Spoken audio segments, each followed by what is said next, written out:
ಭೂಮಿ ಅಡುಗೆ ಕೆಲಸವನ್ನೆಲ್ಲ ಮುಗಿಸಿ ಓದಲು ಕುಳಿತಳು. ಪ್ರತಿಯೊಂದು ಭಾಗವನ್ನು ತಪ್ಪದೆ ಓದಿದ ಮೇಲಷ್ಟೇ ಅವಳಿಗೆ ನಿದ್ದೆ ಬರುತ್ತಿತ್ತು. ಅವಳಿಗೊಂದು ಗುರಿ ಇದೆ, ಆ ಕೆಲಸವನ್ನ ಸಾಧಿಸಲೇಬೇಕು. ಯಾವುದೇ ಅಡೆತಡೆಗಳಿಲ್ಲದೆ ಅದನ್ನ ತಲುಪಬೇಕು.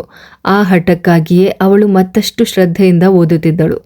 ಓದಿದ್ದಾಗಿದ್ರೆ ಬಂದು ಏನಾದರೂ ತಿನ್ನು ಮಗಳೇ, ತುಂಬ ಹೊತ್ತಾಯ್ತು, ನಾಣಿ ಅಜ್ಜಿ ಊಟ ಬಡಿಸುತ್ತಾ ಹೇಳಿದಾಗ ಅವಳು ಪುಸ್ತಕವನ್ನ ಮಡಚಿಟ್ಟು ಕೈ ತೊಳೆದುಕೊಂಡು ಹಾಲಿಗೆ ಬಂದಳು. ಮನೆಯಲ್ಲಿ ಏನೇ ಮಾಡಿದ್ರೂ ಮೂವರು ಕೂಡ ರಾತ್ರಿ ಒಟ್ಟಿಗೆ ಊಟ ಮಾಡ್ತಾ ಇದ್ರು. ಅವಳು ಬರುವಷ್ಟರಲ್ಲಿ ತಾತ ಮತ್ತು ಅಜ್ಜಿ ಕೂತಿದ್ದರು. ಅಂದಿನ ರಾತ್ರಿಯ ಊಟ ಗಂಜಿ ಮತ್ತು ಚಟ್ನಿ ಜೊತೆಗೆ ಕರಿದ ಹಪ್ಪಳ.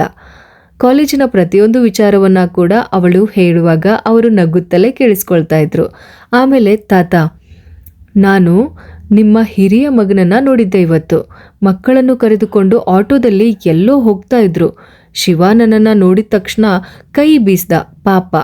ಭೂಮಿ ಹೇಳಿ ಮುಗಿಸುವ ಹೊತ್ತಿಗೆ ಕೇಶವರ ಮುಖ ಗಂಟಿಕ್ಕಿಕೊಂಡಿತ್ತು. ಏನಾಯ್ತು? ನೀನ್ಯಾಕೆ ಅವನನ್ನ ನೋಡಿದ ತಕ್ಷಣ ನಗೋದಕ್ಕೆ ಹೋದೆ? ಅವರೆಲ್ಲ ಕೃತಜ್ಞತೆ ಇಲ್ದವರು, ಅವ್ರ ಜೊತೆ ಸೇರಲು ಹೋಗ್ಬೇಡ ನೀನು. ಕೇಶವನವರು ಸಿಟ್ಟಿನಿಂದ ಹೇಳಿದಾಗ ಅವಳು ಮೌನವಾಗಿ ಕೇಳಿಸಿಕೊಂಡ್ಳು. ಮಗಳನ್ನ ನೋಯಿಸಬೇಕು ಅಂತ ಹೇಳಿದಲ್ಲ, ನಿನ್ನನ್ನ ಬಿಟ್ಟು ಬಿಟ್ಟೆ ಅಲ್ವಾ ಅವನು ಇನ್ನೊಬ್ಬಳನ್ನ ಮದುವೆಯಾಗಿ ಅವಳ ಮಕ್ಕಳನ್ನ ಕಟ್ಟಿಕೊಂಡು ಬದುಕ್ತಾ ಇರೋದು. ಹೆತ್ತ ಅಪ್ಪನಿಗೆ ನಿನ್ನ ಮೇಲೆ ಪ್ರೀತಿ ಇಲ್ಲದೆ ಇದ್ರೂ ನಿನ್ನನ್ನು ಸಾಕಿ ಬೆಳೆಸುತ್ತಿರುವ ನಮಗೆ ಆ ನೋವಿದೆ. ನಾವು ಕಣ್ಣು ಮುಚ್ಚೋದ್ರೊಳಗೆ ನಿನ್ನನ್ನು ನಂಬಿಕಸ್ಥನೊಬ್ಬನಿಗೆ ಕೈಗಿಡಬೇಕು. ಇಲ್ದಿದ್ರೆ ನಿನ್ನಪ್ಪ ಮತ್ತೆ ಬಂದು ಈ ಮಣ್ಣಿನ ಹಕ್ಕನ್ನ ಕೇಳ್ತಾನೆ. ಆಗ ನನ್ನ ಮಗು ಅನಾಥಳಾಗಿ ಬಿಡ್ತಾಳೆ. ಕೇಶವನವರು ತುಂಬಿತ್ ಬಂದ ಕಣ್ಣೀರನ್ನು ಒರೆಸಿಕೊಳ್ಳುತ್ತಾ ಹೇಳಿದಾಗ ಭೂಮಿ ಏನೂ ಮಾತನಾಡಲಿಲ್ಲ. ಅದು ಸತ್ಯವೇ ಆಗಿತ್ತು. ತಾತ ಮತ್ತು ಅಜ್ಜಿಗೆ ಏನಾದರೂ ಆದರೆ ನಾನು ತಬ್ಬಲಿಯಾಗಿ ಬಿಡುತ್ತೇನೆ. ಅವಳಿಗೆ ಗಂಟಲಿನಿಂದ ತುತ್ತು ಕೆಳಗಿಳಿಯುತ್ತಿಲ್ಲವೆನಿಸಿತು. ಆದರೂ ಅವರಿಗೆ ಬೇಸರವಾಗದಿರಲಿ ಎಂದು ಹೇಗೋ ಊಟ ಮುಗಿಸಿ ಎದ್ದು ಹೋಗಿ ಅಡುಗೆ ಮನೆಯಲ್ಲಿ ಪಾತ್ರೆಗಳನ್ನು ತೊಳೆಯಲಾರಂಭಿಸಿದಳು. ಎಲ್ಲವನ್ನೂ ತೊಳೆದಿಡುವಾಗ ಬಾಗಿಲನ್ನು ಯಾರೋ ತಟ್ಟಿದ ಹಾಗೆ ಸದ್ದು ಕೇಳಿಸಿತು. ಆ ಹೊತ್ತಿನಲ್ಲಿ ಯಾರು? ಅವಳು ಒಮ್ಮೆ ತಾತನ ಕೋಣೆಯತ್ತ ನೋಡಿದಳು. ತಾತ ಹಾಸಿಗೆಯ ಮೇಲೆ ಮಲಗಿದ್ದರು. ಅವಳಿಗೆ ತಾತನನ್ನ ಕರೆಯಲು ಮನಸ್ಸಾಗಲಿಲ್ಲ. ಒಳಗೊಳಗೆ ಭಯವಿದ್ದರು. ಧೈರ್ಯ ಮಾಡಿ ಹೋಗಿ ಬಾಗಿಲು ತೆಗೆದಳು ಭೂಮಿ. ಅದು ಭಾಸಿ. ಅವನನ್ನು ನೋಡಿದ ತಕ್ಷಣ ಅವನು ಪೂರ್ತಿ ಕುಡಿದಿದ್ದಾನೆ ಎಂಬುದು ಸ್ಪಷ್ಟವಾಗಿತ್ತು. ಕಣ್ಣುಗಳು ಕೆಂಪಾಗಿ ನೀರು ತುಂಬಿಕೊಂಡಿದ್ದವು. ಅವನು ಒಳಗೆ ಬರಲೆಂದು ಅವಳ ಬಾಗಿಲಿನಿಂದ ಸ್ವಲ್ಪ ಪಕ್ಕಕ್ಕೆ ಸರಿದಳು. ನೀನು ಇನ್ನೂ ಮಲಗಿಲ್ವಾ? ತೊದಲುವ ನಾಲಿಗೆಯಿಂದ ಭಾಸಿ ಕೇಳ್ದ. ತಗೋ, ಇದನ್ನಿಟ್ಕೋ. ನಾನೊಂದು ಲೋಡ್ ತಗೊಂಡು ಹೋಗ್ತಾ ಇದ್ದೆ. ಇಲ್ಲಿಯವರೆಗೂ ಬಂದಾಗ ನಿನ್ನನ್ನು ಒಮ್ಮೆ ನೋಡಿಕೊಂಡು ಹೋಗೋಣ ಅಂತ ಅನ್ನಿಸ್ತು. ಅದಕ್ಕೆ ಬಂದೆ. ತಗೋ, ಈ ಹಣವನ್ನು ಇಟ್ಕೋ. ಅವಳತ್ತ ಸ್ವಲ್ಪ ಹಣವನ್ನು ಚಾಚುತ್ತಾ ಅವನು ಹೇಳಿದಾಗ ಭೂಮಿ ಅದನ್ನು ತೆಗೆದುಕೊಳ್ಳಲು ಹಿಂಜರಿದಳು. ಇದನ್ನ ಇಟ್ಕೋ. 2 ತಿಂಗಳ ಸಂಬಳ ಒಟ್ಟಿಗೆ ಸಿಕ್ಕಿದೆ. ನನ್ನ ಕೈಲಿದ್ರೆ ಇದೆಲ್ಲ ಇರೋದೆಲ್ಲ ಖರ್ಚಾಗಿ ಬಿಡತ್ತೆ. ಸದ್ಯಕ್ಕೆ ನೀನು ಇಟ್ಕೊಂಡಿರು. ಹೋಗೋ ದಾರಿಯಲ್ಲಿ ಎಲ್ಲಾದರೂ ಆಕ್ಸಿಡೆಂಟ್ ಆದರೆ ಸಾಕು. ಇದನ್ನು ಯಾರಾದರೂ ಎತ್ಕೊಂಡು ಹೋಗ್ತಾರೆ. ನಾನು ಆಗಾಗ ಬಂದು ಇಸ್ಕೊಂಡು ಹೋಗ್ತೀನಿ ಅಲ್ವಾ? ನೀನಿಟ್ಕೋ, ನಿನಗೆ ಬೇಕಾಗತ್ತೆ. ಭಾಸಿ ಇದ್ದಕ್ಕಿದ್ದಂತೆ ಹಾಗೆ ಹೇಳಿದಾಗ ಅವಳ ಕಣ್ಣುಗಳು ತುಂಬಿ ಹರಿಯಲಾರಂಭಿಸಿದವು. ನಿನ್ನವರು ಯಾರಾದರೂ ಸತ್ರ ಸುಮ್ಮನೆ ಅಳೋಕೆ? ಭಾಸಿ ಸಿಟ್ಟಿನಿಂದಲೇ ಹಣವನ್ನು ಅವಳ ಕೈಗಿತ್ತ. ನನಗೆ ಹಣವೇನೂ ಬೇಡ. ಅಣ್ಣನಿಗೆ ಏನೂ ಆಗದಂತೆ ಹೋಗಿ ಬಂದರೆ ಸಾಕು. ನನಗೆ ಬೇರೆ ಯಾರೂ ಇಲ್ಲ. ಅದನ್ನು ಕೇಳಿದ ತಕ್ಷಣ ಭಾಸಿ ಜೋರಾಗಿ ನಗಲು ಶುರು ಮಾಡಿದ. ಯಾರು ಹೇಳಿದ್ದು ನಿನಗೆ ಯಾರೂ ಇಲ್ಲ ಅಂತ? ನಿನಗೆ ನಿನ್ನ ತಾತ ಅಜ್ಜಿ ಇದ್ದಾರಲ್ಲ. ನನ್ಗಲ್ವಾ ಯಾರೂ ಇಲ್ಲದ ಅನಾಥನಾಗಿ ಅಲೆಮಾರಿ ಥರ ತಿರುಗುವ ಸ್ಥಿತಿ ಬಂದಿದೆ. ಅವನ ಕಣ್ಣುಗಳು ತುಂಬಿ ಬಂದರೂ ಅವನು ಅದನ್ನು ಜಾಣ್ಮೆಯಿಂದ ಮುಚ್ಚಿಟ್ಟ. ಅಣ್ಣ, ನಾನು ಹೊರಡ್ತೀನಿ. ನಾನು ನಾಳೆ ಮಂಗಳೂರಿಗೆ ತಲುಪಬೇಕು. ಇನ್ನು ಇಲ್ಲೇ ನಿಂತರೆ ತಡ ಆಗತ್ತೆ. ಹೀಗೆ ಹೇಳುತ್ತಲೇ ಅವನು ಹೊರಗೆ ನಡೆದಾಗ ಭೂಮಿ ಅವನ ಹಿಂದೆ ಹೋಗಲು ಮುಂದಾದಳು. ಬೇಡ, ಅಲ್ಲಿ ಕತ್ಲಿದೆ, ಇಲ್ಲೇ ನಿಂತ್ಕೋ ಸಾಕು. ಬಾಗಿಲು ಹಾಕಿಕೊಂಡು ಮಲಗು, ನಾನು ಬರ್ತೀನಿ. ಮತ್ತೆ ಬುದ್ಧಿವಂತಳಾಗಿ ಇರು. ಕೇಳಿಸ್ತಲ್ಲ? ಅವನು ದನಿ ಏರಿಸಿ ಹೇಳಿದಾಗ ಅವಳು ತಲೆ ಅಲ್ಲಾಡಿಸಿದಳು. ಊಟ ಮಾಡಿ ನಾನು ತಿಂದೆ.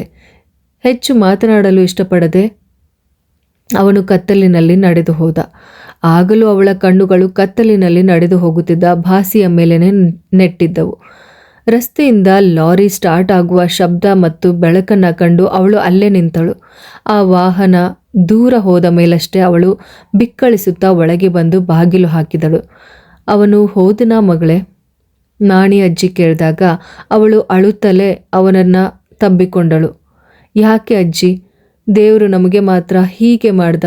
ಅಪ್ಪ ಅಮ್ಮನಿಗೆ ಬೇರೆ ಬೇರೆ ಜೀವನ ಸಿಕ್ಕಿದೆ, ಆದರೆ ನಮಗೆ, ನಾನು ಮತ್ತು ನನ್ನ ಅಣ್ಣ ಅನಾಥರಾಗಿ ಬಿಟ್ವಲ್ಲ. ನಮಗೆ ಯಾರೂ ಇಲ್ಲ. ಪರವಾಗಿಲ್ಲ ಮಗಳೇ, ಎಲ್ಲನೂ ಸರಿ ಹೋಗುತ್ತೆ. ಭಗವಂತ ಎಲ್ಲವನ್ನ ನೋಡ್ತಾ ಇರ್ತಾನೆ. ನೀನು ಹೋಗಿ ಮಲ್ಕೋ ಮಗಳೇ, ನಾಳೆ ಕ್ಲಾಸ್ಗೆ ಹೋಗ್ಬೇಕಲ್ವಾ? ಅವಳನ್ನು ಕೋಣೆಗೆ ಕಳುಹಿಸಿ ಅಜ್ಜಿ ಹಾಲ್ನಲ್ಲೇ ಕುಳಿತರು. ಅವರ ಮನಸ್ಸಿನಲ್ಲೂ ಭಾಸಿಯದೇ ಯೋಚನೆ. ಒಂದಾನೊಂದು ಕಾಲದಲ್ಲಿ ತಾತ ಮತ್ತು ಅಜ್ಜಿಯೇ ತನ್ನ ಪ್ರಪಂಚವೆಂದು ಬದುಕಿದ್ದವನು ಅವನು. ಆಮೇಲೆ ಯಾವಾಗ ಅವನು ಬದಲಾದ್ನೋ, ಬೆಳೆಯುತ್ತಾ ಹೋದಂತೆ ಸ್ನೇಹಿತರ ಹಂಗಿಸುವಿಕೆ ಹೆಚ್ಚಾದಾಗೆಲ್ಲ ಮೆಲ್ಲನೆ ಅವನು ಎಲ್ಲರನ್ನ ದ್ವೇಷಿಸಲು ಶುರು ಮಾಡ್ದ.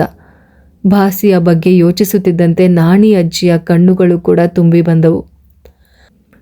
ಮರುದಿನ ಮುಂಜಾನೆ ಎದ್ದು ಭೂಮಿ ಮತ್ತೆ ಹಸು ಕರೆದು ಮನೆಗಳಿಗೆ ಹಾಲು ಹಾಕಲು ಹೊರಟಳು.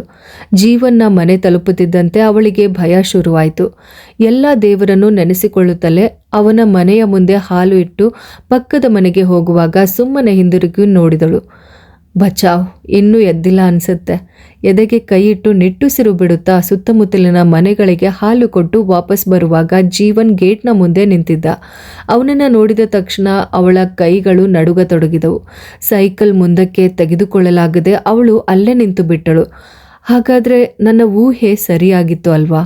ಭೂಮಿ ಏನು ಮಾತನಾಡದೆ ತಲೆ ತಗ್ಗಿಸಿ ನಿಂತಾಗ ಅವನು ಅವಳ ಬಳಿ ಬಂದ. ನಾನು ಏಳುವ ಮುನ್ನವೇ ಹಾಲು ಇಟ್ಟು ಹೋದರೆ ನಾನು ಕಂಡು ಹಿಡಿಯಲ್ಲ ಅಂತ ಅಂದ್ಕೊಂಡಿಯಾ? ಹಾಂ, ಇನ್ನು ಎಷ್ಟು ದಿನ ಅಂತ ಹೀಗೆ ಅಡಗಿಕೊಂಡು ಓಡಾಡ್ತೀಯಾ? ನಾನು ಹೇಳಿಲ್ವಾ ಭೂಮಿ, ನಾನು ನಿನ್ನನ್ನು ಕರೆದುಕೊಂಡೇ ಹೋಗೋದು. ನನಗೆ ನೀನಂದರೆ ಅಷ್ಟಿಷ್ಟ. ಪ್ಲೀಸ್, ನೀನೊಂದು ಮಾತು ಒಪ್ಕೊಂಡ್ರೆ ಸಾಕು. ಸರ್ ಪ್ಲೀಸ್, ನಾನು ಹೋಗಬೇಕು. ನಾನು ಯಾವತ್ತೂ ನಿಮಗೆ ಒಪ್ಪುವಂತಹ ಹುಡುಗಿ ಅಲ್ಲ. ನಾವು ಕಷ್ಟಪಟ್ಟು ಬದುಕು ಕಟ್ಟಿಕೊಳ್ತಾ ಇರೋರು. ಸುಮ್ಮನೆ ನಮಗೆ ತೊಂದರೆ ಕೊಡಬೇಡಿ. ಅವಳು ಕೈ ಮುಗಿದು ಕೇಳಿಕೊಂಡು ಸೈಕಲ್ ತೆಗೆಯಲು ಮುಂದಾದಾಗ ಜೀವನ್ ಅವಳನ್ನು ತಡೆದ. ನಾನು ನಿನಗೆ ತೊಂದರೆನೂ ಕೊಡಲು ಬಂದಿಲ್ಲ. ನೀನೆಂದರೆ ನನಗೆ ತುಂಬ ಇಷ್ಟ. ನಿನ್ನ ಮೇಲೆ ನನಗೊಂದು ರೀತಿಯ ಹುಚ್ಚು. ಜೀವನ್ ಎದೆಯ ಮೇಲೆ ಕೈಯಿಟ್ಟು ಹೇಳಿದ. ಹಣವಿದ್ದ ಮನೆತನದ ಹುಡುಗರಿಗೆ ಸಾಮಾನ್ಯ ಮನೆತನದ ಹುಡುಗಿಯರ ಮೇಲೆ ಇಷ್ಟ ಹುಟ್ಟೋದು ಸಹಜನೇ. ಆದರೆ ನನಗೆ ಪ್ರೀತಿಸುವ ಅಥವಾ ಮದುವೆ ಕನಸು ಕಾಣುವಂತಹ ಪರಿಸ್ಥಿತಿ ಏನಿಲ್ಲ. ಹಾಗಾಗಿ ನನ್ನ ಮುಂದೆ ನನಗೆ ಕಾಟ ಕೊಡಬೇಡಿ. ಹಾಗಾಗಿ ಇನ್ಮುಂದೆ ನನಗೆ ಕಾಟ ಕೊಡಬೇಡಿ ಪ್ಲೀಸ್. ಹಾಗೇನಾದರೂ ಆದರೆ ನಾನು ನನ್ನ ಅಣ್ಣನಿಗೆ ಹೇಳಬೇಕಾಗತ್ತೆ. ಅವಳು ಸಿಟ್ಟಿನಿಂದಲೇ ಹೇಳಿ ಸೈಕಲ್ ತುಳಿದುಕೊಂಡು ಹೋದಾಗ ಜೀವನ್ ಕೋಪದಿಂದ ಮುಷ್ಟಿ ಬಿಗಿಗೊಳಿಸಿದ. ಅಂದು ಕೂಡ ಜಂಕ್ಷನ್ ತಲುಪುವಾಗ ಅಗ್ನಿಯ ಬುಲೆಟ್ ಅವಳನ್ನು ದಾಟಿ ಹೋಯಿತು. ಅವಳನ್ನು ನೋಡಿದೆ ಎಂದು ತಿಳಿಸಲೆಂದೇ ಅವಳಿಗಾಗಿ ಒಂದು ಬಾರಿ ಹಾರ್ನ್ ಮಾಡಿ ಗಾಳಿಯಂತೆ ಅವನು ಮುಂದೆ ಸಾಗಿದ. ಅರವಿಂದ್ ಬೆಳಗ್ಗೆ ದೇವಸ್ಥಾನದಲ್ಲಿ ದೇವರ ದರ್ಶನ ಮುಗಿಸಿ ಬರುವಾಗ ಅವನಿಗಾಗಿಯೇ ಕಾಯುತ್ತಿದ್ದ ಅಭಿರಾಮಿಯನ್ನ ನೋಡಿದ. ಅಗ್ನಿಯಿಂದ ಬೇರೆಯಾದ ಮೇಲೆ ಅವಳು ಮೊದಲ ಬಾರಿಗೆ ಅವನ ಕಣ್ಣಿಗೆ ಬಿದ್ದಿದ್ದಳು. ದೇವಸ್ಥಾನದ ಒಳಗೆ ಬಾರದೆ ಹೊರಗೆ ಅವನಿಗಾಗಿ ಕಾಯುತ್ತಿದ್ದವಳ ಬಳಿಗೆ ಅರವಿಂದ್ ಹೋದ. ಅವಳನ್ನು ನೋಡಿ ನಕ್ಕಾಗ ಅದಕ್ಕೆ ಪ್ರತಿಯಾಗಿ ಅವಳಿಂದ ಸಿಕ್ಕಿದ್ದು ಒಂದು ಬಾಡಿಗೆ ನಗು.